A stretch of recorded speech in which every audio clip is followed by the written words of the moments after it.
Boa noite, meus amigos e minhas amigas, irmãos e irmãs de caminhada espírita, meios de caminhada também não espírita, porque temos muitas pessoas que por vezes não são espíritas, mas que assistem às palestras espíritas, participam de atividades espíritas, mas ainda não se autodeclaram espíritas, estão conhecendo ainda a doutrina, né? E isso também faz parte do processo, faz parte do aprendizado. Então, na verdade, nós não nos dirigimos apenas aos espíritas, mas a todos aqueles, né, que estão acompanhando as nossas atividades. Uma ótima noite a todos. Estamos aqui reunidos para mais essa nossa pequena palestra, onde hoje vamos falar a respeito da nova era. Mas antes de falarmos a respeito do tema propriamente dito, vamos fazer a nossa prece de abertura. Então nós convidamos a todos os amigos, todos os irmãos que estão aqui participando conosco, aqueles que estão nos seus lares também, para que aqueles que assim desejarem possam procurar fechar os seus olhos, para que nós possamos voltar o nosso pensamento até Jesus, que é o nosso mestre, nosso guia, nosso irmão maior, e através dele podermos chegar até Deus, que é o nosso Pai Criador. E assim nós voltamos o nosso pensamento e elevamos o nosso pensamento ao Senhor da vida, a quem rogamos que possa abençoar a nossa participação em mais esta noite. Reunimos-nos aqui, Senhor, para estudar o Evangelho de Jesus, para podermos compreender melhor este alimento para o Espírito e este alimento para a nossa alma, esse alimento que contém tudo quanto nós necessitamos. Abençoa-nos, Senhor, para que possamos ter um bom aproveitamento em mais esta atividade da noite. Aclara-nos o entendimento, favorece-nos a compreensão, para que juntos, encarnados e desencarnados, que aqui nos encontramos, reunidos em vosso nome, possamos dar um justo testemunho, o testemunho que o Senhor espera de todos nós. E assim, confiantes, em nome de Jesus, que humildemente pedimos a permissão para podermos dar por início a mais esta palestra de nossa Casa Espírita, esse grupo de estudos espíritas, aprendizes da fraternidade. Que assim seja. E assim, meus irmãos, como dizíamos há pouco, hoje nós vamos falar sobre a nova era, né? É a nossa primeira atividade do ano de 2022 e nada mais justo do que nós falarmos sobre um tema que ele é muito importante. Por quê? Porque ele se refere a algo, né, que nós estamos vivendo diuturnamente, que nós estamos vivendo cotidianamente. E é muito importante que nós compreendamos exatamente qual é o significado daquilo que nós tanto falamos e por vezes nós tanto ouvimos falar a respeito da nova era. Uma coisa muito interessante que quase sempre quando nós revisitamos a história, né, a história da humanidade, a história da Terra, né, temos que separar a história da Terra e a história da humanidade, né, porque a Terra antecede a humanidade. Na verdade, né, a Terra é um berço que foi preparado, cuidadosamente preparado, para que pudesse receber a humanidade que aqui está. Quando nós falamos a humanidade que aqui está, certamente nós estamos nos referindo tanto à humanidade encarnada, como estamos nos referindo também à humanidade desencarnada. Na verdade, é uma humanidade só, que ora alteram-se as posições, ora encarnados, ora desencarnados e vice-versa. Esse é o ciclo das encarnações, né, a que todos nós nos submetemos na nossa trajetória da evolução. E quando nós paramos para observar, né, o planeta que nos abriga, que nos serve de berço, certamente se nós recuarmos nos bilhões de anos passados, nós iríamos encontrar uma outra Terra, né, uma Terra hostil, uma Terra onde tudo era absolutamente diferente, as condições de temperatura, as condições de clima, a questão da água, os territórios, tá? É como se fosse uma outra Terra, mas na verdade nós estamos falando do mesmo planeta, que nesses bilhões de anos foi acomodando ou foram se acomodando todos os seus elementos para que nós tivéssemos, ou seja, para ajustar as condições para que uma humanidade pudesse aqui corporificar-se. E aí nós vamos incluir também os nossos outros irmãos menores na escala da evolução, tá? Quer no reino vegetal, no reino animal, tá? Eles também fazem parte deste mundo em que nós vivemos. E certamente que na história, né, da humanidade, neste planeta que nós estamos dizendo, né, um planeta que, como já estamos frisando, houve todo um processo de evolução, né, e um processo de evolução lento, gradual, mas consistente o suficiente para que hoje nós pudéssemos, ou nós possamos ter esses bilhões de seres encarnados, ou seja, de espíritos aqui encarnados na Terra, sem contar, né, ou sem sequer podermos, né, estabelecer um número em relação aos outros seres dos outros reinos que aqui fazem parte. Tá? Ou seja, nós temos bilhões e bilhões de seres inteligentes, diferentes graus de inteligência que fazem parte desse planeta que nós vivemos. Enquanto humanidade, nós também tivemos um processo de evolução. Se nós formos observar, né, a nossa condição de entendimento, os milhares de anos que nós podemos falar a respeito da humanidade, nós iremos verificar todos os processos de natureza social, todos os processos, todos os conflitos, todas as guerras, né, todos os processos que foram caracterizando o que hoje nós chamamos, né, de humanidade. Né? E isto tudo, né, foi um aprendizado pelo qual nós fomos amadurecendo, né, conforme nós aprendemos na doutrina espírita. Nós fomos criados por Deus simples e ignorantes, né? E dentro desse processo da ignorância até a perfeição, nós temos vários escalonamentos para alcançar, né, essa tão sonhada perfeição que é onde reside a felicidade. Enquanto nós estamos nos planos menores, né, ainda é muito próprio que nós soframos as intercorrências próprias de corpos materiais como este, que nos serve de instrumento enquanto encarnados estamos. É muito próprio que nós ainda soframos as intercorrências, né, dos processos de relações de nós para com os outros, para com as pessoas que fazem parte desse mundo, para com os encarnados e para com os desencarnados. Porque embora nós já não estejamos mais no mundo primitivo, mas na escala dos planetas nós ainda estamos num mundo de provas e expiações, numa fase de transição para um mundo de regeneração. Entendendo-se por regeneração exatamente o estado de entendimento, né, o estado de amadurecimento da humanidade que aqui está. Então, tudo isso para dizermos que seja o planeta, ou seja, a humanidade que aqui está, nós passamos por um longo processo de amadurecimento e de aperfeiçoamento. Certamente que nesse período todo, se nós formos olhar para esse mundão afora, muita coisa mudou, não é isto? Muita coisa se transformou, e se transformou para melhor. Mas nós poderíamos dizer que ainda com toda esta mudança, todos nós almejamos pelo quê? Por algo além. Todos nós queremos ainda algo mais, todos nós, em que pese os bilhões de seres, os bilhões, né, de pessoas que habitam nesse planeta e bilhões de pessoas diferentes, porque nós não encontraremos duas pessoas que sejam absolutamente iguais. Todos nós somos absolutamente diferentes, seja considerando a humanidade dos encarnados ou a humanidade daqueles que estão desencarnados, todos nós somos absolutamente diferentes.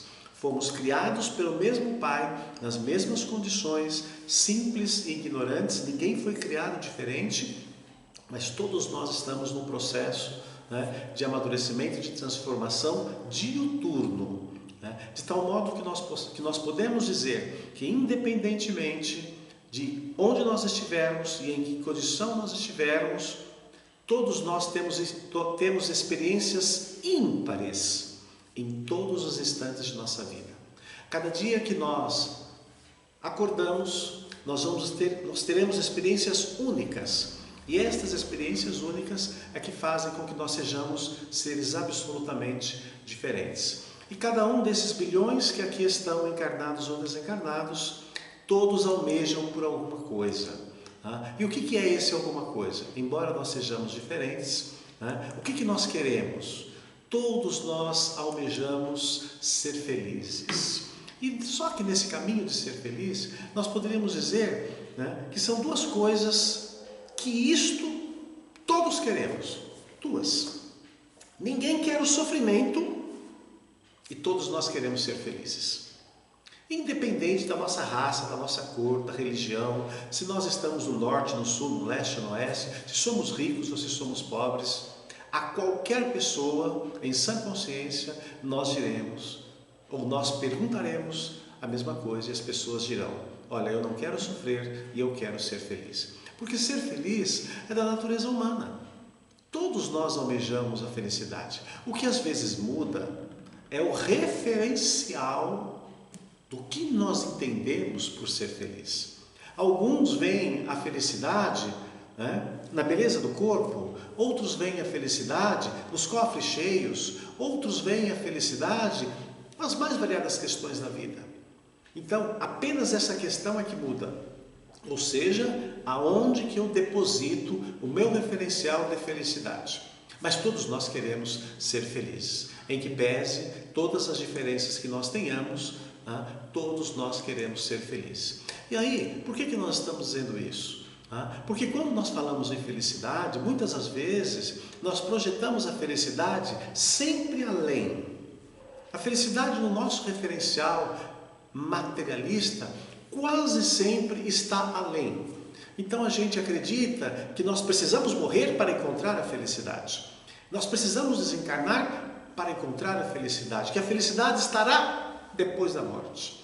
E não é bem assim. A felicidade, ela é relativa na Terra, mas nós podemos ser felizes na Terra. Apenas precisamos entender o referencial, estabelecer o referencial de felicidade dentro de um plano material em que nós não vivemos sozinhos, convivemos com as outras pessoas e que são pessoas diferentes, que pensam diferentes e que muitas das vezes podem ter objetivos diferentes também.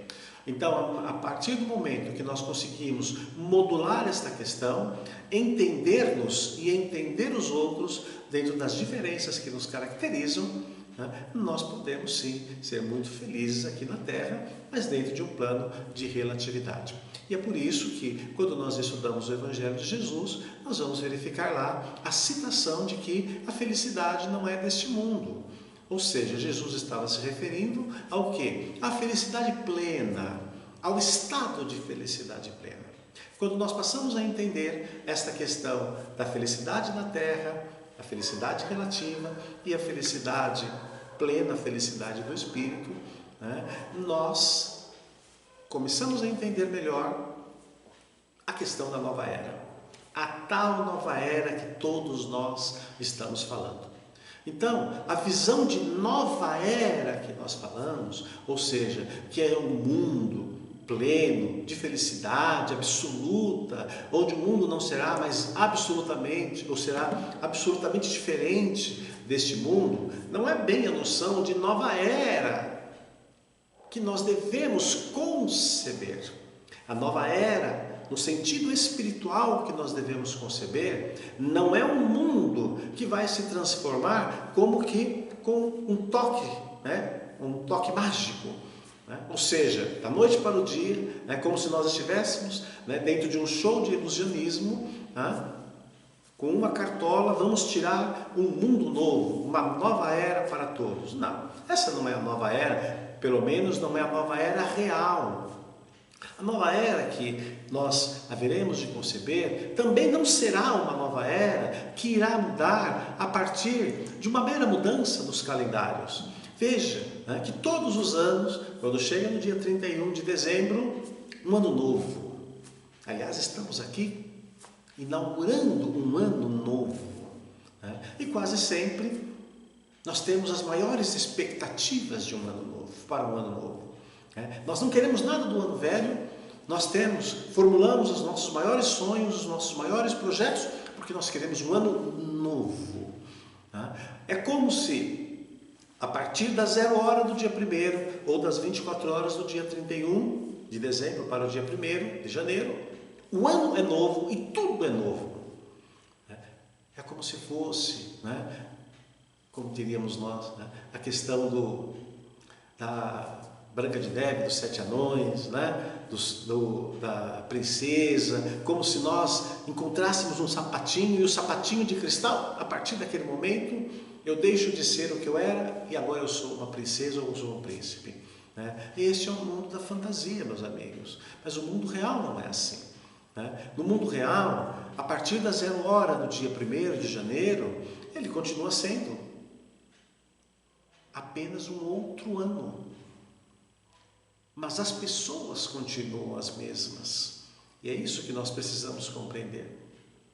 O ano muda no calendário, mas se o ano não mudar, ou melhor, se as pessoas não mudarem por dentro, são as mesmas pessoas. Ou seja, a pessoa do dia 31 de dezembro é a mesma pessoa do dia 1º de janeiro.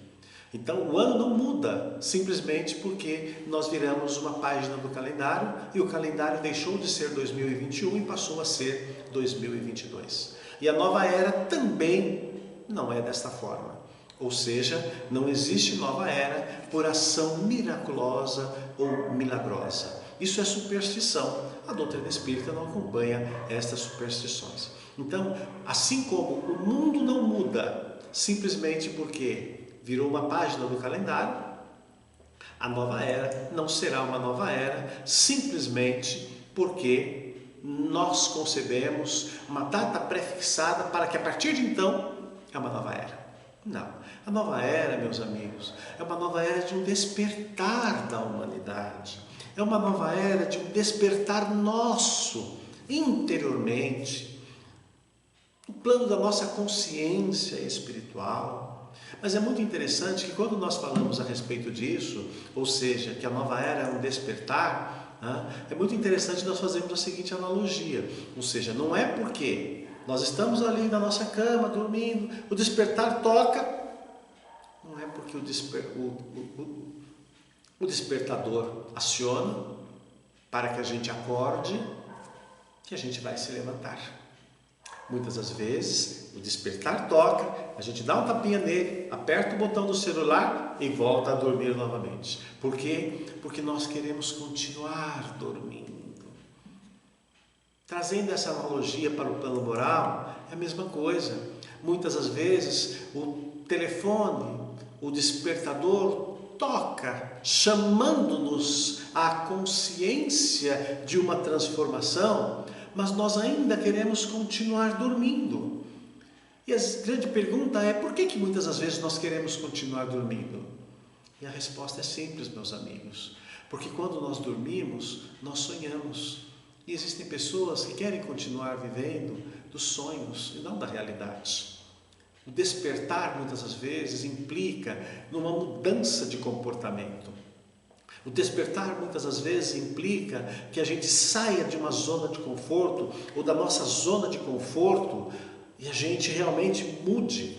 Esse despertar do espírito implica, muitas das vezes, numa mudança de comportamento. E muitas das vezes nós não queremos mudar nossos comportamentos. Muitas das vezes nós nos acostumamos tanto do jeito que nós somos e como nós somos, que quando alguém fala alguma coisa a respeito disso, a gente sempre tem uma resposta pronta para dizer, eu sou sempre assim, eu sou mesmo assim. Eu nasci assim, vou morrer assim. Ou seja, nós já assumimos um sentimento conformista. Ou um sentimento preguiçoso. Porque a gente quer continuar do mesmo jeito. Então, meus amigos, a nova era, onde toca o despertador do espírito para uma mudança de comportamento, ela implica em novas posturas. E dentro dessas novas posturas, nós não podemos mais continuar vivendo dos mesmos sonhos. Aliás, nós não podemos continuar vivendo de sonhos. Nós temos que viver da realidade. E se nós temos sonhos, é natural que nós tenhamos sonhos, é imprescindível que a gente compreenda que os sonhos, para se tornarem realidade, implicam em trabalho, e muito trabalho. E trabalho implica em mudança, implica em ação. Ou seja, não basta apenas que a gente tenha boa vontade, nós temos que ter força de vontade para nos transformarmos. Então a nova era que se apresenta para nós, enquanto humanidade encarnada, nesse processo de transição do planeta, e quando falamos transição do planeta, nós estamos falando do quê? A transição da humanidade que está no planeta. Esta é a grande transição planetária. Quando nós falamos nessa nova era, meus amigos, já soam as trombetas, no sentido figurado, para acordar a todos os que ainda dormem nas suas ilusões da vida, ou nos acordar nas ilusões que nós acalentamos. E por que isso é muito importante? Porque os tempos são chegados. E o que são os tempos chegados que nós aprendemos no Evangelho? Os tempos chegados que nós aprendemos no Evangelho são os tempos de transformação. E essas transformações, voltando à analogia que nós fizemos anteriormente, não é apenas uma mudança no calendário, de um dia para o outro, de um ano para o outro. Todos os anos, uma página nova se abre para todos nós. Uma página em que o grande autor da escrita, dessa escrita ou da nova escrita, seremos nós mesmos. E isto implica nós compreendermos a cada ano, ou nós poderíamos dizer a cada dia, porque a cada dia, meus amigos, é uma página, é uma nova página desse livro da vida que nós estaremos escrevendo. E nesse sentido, o que nos cabe fazer? Nos perguntar o que ainda nos falta fazer, para quem nos falta fazer e como nós devemos fazer. Ou seja, aquelas perguntinhas que nós fazemos, ou aquelas promessas, dentro daquelas promessas que nós fazemos, do dia 31 de dezembro para o dia 1º, nós deveríamos fazer todos os dias de nossa vida. Ou seja, o que nós precisamos fazer, para quem nós precisamos fazer e como nós precisamos fazer. Isso é importante porque muitas das vezes nós temos os melhores propósitos. Aliás, nós dizemos que todos nós temos bons propósitos. A nossa moda, mas nós temos bons propósitos. Os propósitos variam de entendimento e compreensão de cada pessoa, mas todos nós os temos. Muitas das vezes, aonde a gente erra, aonde a gente escorrega, aonde a gente pisa na bola, não é no propósito que nós temos. É como nós encaminhamos os nossos propósitos. E o Evangelho de Jesus nos ensina que todos os nossos propósitos não podem ser encaminhados em detrimento do outro. Ou seja, é a lei de Gerson, onde às vezes a gente quer fazer uma coisa pensando em apenas nós termos vantagem em algo. Então, quando nós paramos de nos perguntar, perguntamos, o que nós ainda temos a fazer, a premissa que nós devemos seguir diuturnamente. Sempre há algo que nós ainda temos a fazer. Sempre. Todos os instantes, todos os minutos, nós teremos sempre algo a fazer. E se nós não queremos errar, a regra de ouro é a seguinte: façamos sempre o bem. Primeira regra. Não façamos nunca o mal. Segunda regra. O que às vezes acontece é que a gente faz o bem e faz o mal também. Aí fica empatado, a 0 a 0. Então a gente não evolui. A evolução é quando a gente deixa de fazer o mal, ou seja, eliminamos nossos vícios e nossas imperfeições e nós passamos a fazer o bem. É assim que nós conquistamos virtudes. Então o espírito evoluído, o ser evoluído, ele se caracteriza por essa construção social, por esta construção íntima, ou seja, quando nós passamos a fazer o bem e nós deixamos de fazer o mal. É isso que caracteriza, meus amigos, a nova era que abraçará esta humanidade. Não será ainda um planeta, nós não teremos ainda um planeta feliz, com a isenção absoluta de todo sofrimento e de todo mal. Mas o mundo de regeneração é aquele em que, a partir de então, nós passamos a ter uma tendência maior para a prática do bem e uma tendência cada vez menor para a prática do mal. E na medida em que nós temos mais pessoas e mais pessoas e mais pessoas fazendo o bem e deixando de fazer o mal, naturalmente o cenário de felicidade vai se transformando. Então, o mundo de regeneração ele não se caracteriza e não se caracterizará por um mundo absolutamente feliz e pleno, porque ainda é um mundo material. E no mundo material, a felicidade que nós temos aqui é uma felicidade relativa. E se nós compreendermos isto, passamos a priorizar mais as questões do espírito e deixamos de priorizar as questões materiais. Porque, afinal de contas, no processo encarnatório, nós estamos como viajores acomodados ou hospedados no planeta Terra, mas ao final da nossa hospedagem é para o mundo espiritual que todos nós iremos retornar. Então, meus amigos, a primeira regra de ouro é essa: sempre há o que fazer, sempre há o que mudar em nós. E a segunda regra de ouro: fazer sempre o bem e deixarmos cada vez mais de fazer o mal. Mas certamente que isso, por trás disso, por que isso é tão difícil? Porque é nisto que se insere aquilo que nós chamamos reforma moral. É nisto que se insere aquilo que nós chamamos reforma íntima. Reforma moral, reforma de hábitos, costumes e posturas. Reforma íntima, reforma de pensamento, de sentimentos e de pensamentos. E ainda é difícil para nós fazermos essas duas reformas. Reformarmos os nossos hábitos, nossos comportamentos, nossas posturas e reformarmos o que nós sentimos e o que nós pensamos. Às vezes nós queremos reformar posturas e condutas, mas não conseguimos reformar sentimentos e pensamentos.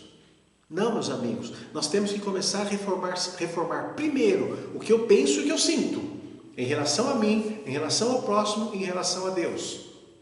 Quando nós fazemos esta reforma, eu consigo mudar os meus atos, as minhas posturas e as minhas condutas. Então, reforma moral e reforma íntima é uma lição de primeiríssima ordem para todos nós. Por quê, meus amigos? Porque todos nós queremos um mundo melhor. Mas a gente se esquece que o mundo melhor começa por aquilo que nós plantamos. Ninguém que planta uva vai colher abacate. Ninguém que planta espinho vai colher flores. Se plantamos espinhos, são espinhos que nós vamos colher. Então, se nós estamos entrando num ano novo e sonhando com uma nova era, vamos sonhar com os pés no chão. Vamos plantar para que nós possamos colher. Porque se nós plantarmos o bem, nós colheremos o bem. Mas se ainda plantarmos o mal, nós certamente colheremos o mal.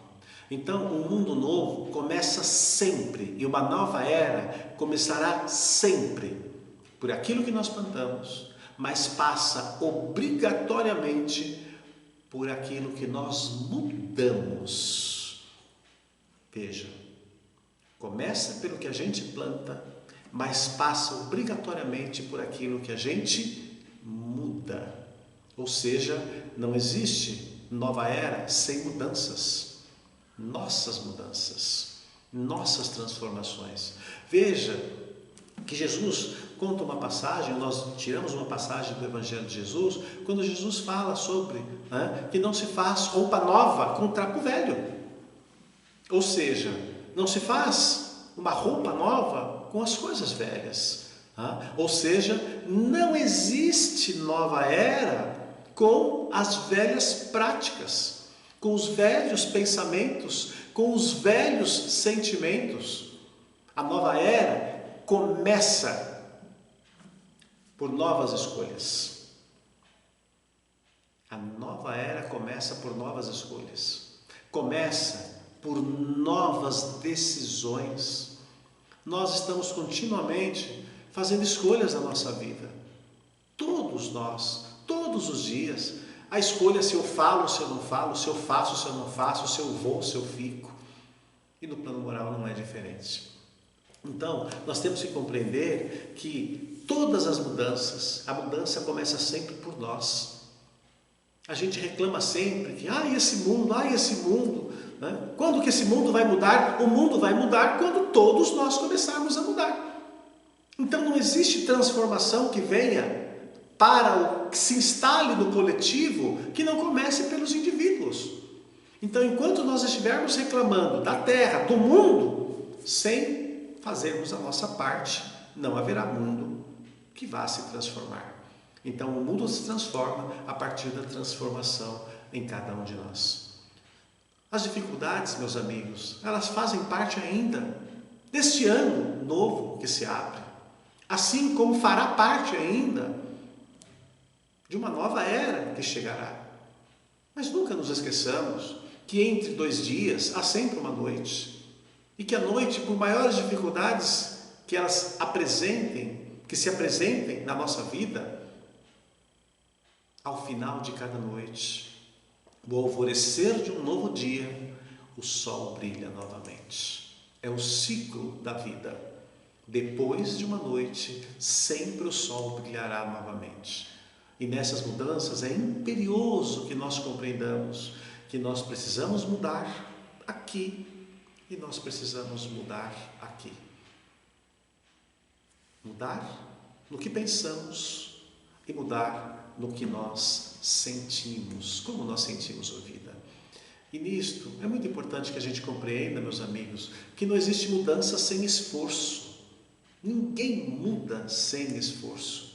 Quando Jesus diz no seu Evangelho, quando ele dizia naquela época, vem e segue-me, Jesus não prometeu um céu de glórias sem esforço. E tanto é verdade que ele diz, tome a sua cruz e segue-me. Como a dizer, tome os seus encargos, as suas dificuldades e segue-me. Eu sou o caminho. E o caminho que Jesus deixou para nós como exemplo, ele se permitiu ser crucificado. Como a dizer que não é pensando em salvar o nosso corpo que nós vamos salvar a nossa alma. Mas que mesmo que a gente tenha que perder o nosso corpo e a nossa vida, não percamos a nossa alma. O caminho de Jesus é um caminho apertado. A porta para chegar à salvação é uma porta estreita. Como a dizer, não existe um céu de glórias sem o sofrimento, sem as dificuldades, sem as superações de cada dia. Por isso, meus amigos, o esforço de hoje, vamos partir dessa premissa, o esforço de hoje é onde reside o resultado de amanhã. Ou, se vocês preferirem, podemos pensar que o sucesso do amanhã é consequência do esforço de hoje. Então, pensemos, meus amigos, que uma nova era, um mundo novo começa pelo esforço de cada instante, a cada minuto.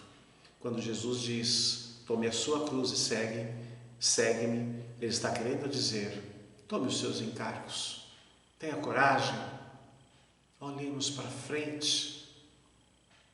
Um dia nunca é igual ao outro, mas só existe uma regra áurea, meus amigos, para que a gente possa alcançar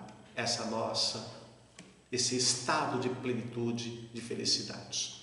E esta regra é o que hoje nós temos um caminho seguro. Aliás, há mais de 2000 anos nós temos esse caminho seguro. Esse caminho seguro está no Evangelho de Jesus.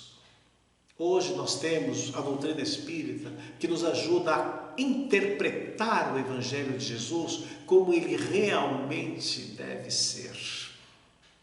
Explicado pelos Espíritos, comentado pelos Espíritos, interpretado pela racionalidade de nosso irmão Allan Kardec, intérprete dessa terceira revelação. Ou seja, nós temos tudo quanto nós necessitamos. Mas muitos poderão dizer, mas eu não sou cristão. Realmente, 1/3 da população global se declina cristã. E os outros 2/3 que não são cristãos? E aqueles que não são nada? Estão desabrigados da misericórdia e do amparo para a salvação? Não. A regra, meus amigos, nós vamos encontrar uma frase que nasce com o nosso irmão Allan Kardec. Fora da caridade não há salvação.